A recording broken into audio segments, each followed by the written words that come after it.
You're here. I'm here.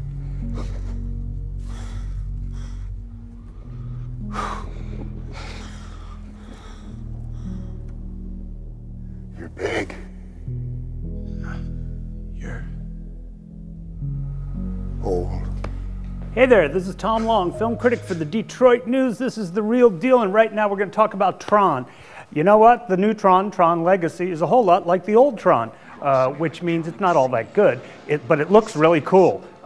If you just want to go for the eye candy is sweet, and that includes Olivia Wilde, the female star who's been injected into this thing. She looks great, and in truth, she's kind of the most human thing about the movie, too. Okay, I'm not even going to try to bother explaining this thing, since none of it really makes that much sense. You come out kind of scratching your head, as with the first Tron.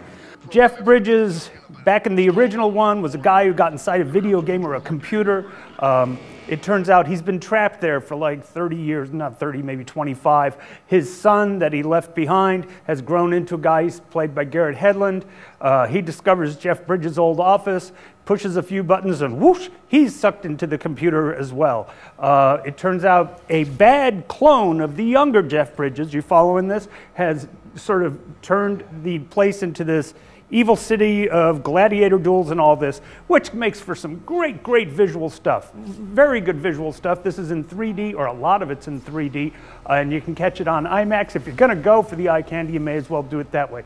Unfortunately, the story devolves into just a kind of very standard sci-fi epic thing. There's all sorts of hints of Star Wars throughout it. Olivia Wilde plays Cora, who you're not even sure what her function is in the movie until towards the end, other than to look insanely hot. If you really need to see Olivia Wilde looking insanely hot and you want to see all sorts of flashy techno stuff, go see this movie. Otherwise, it's as mundane as the first one. I'm giving it a C. It's not awful. It's not as great as you hope it will be.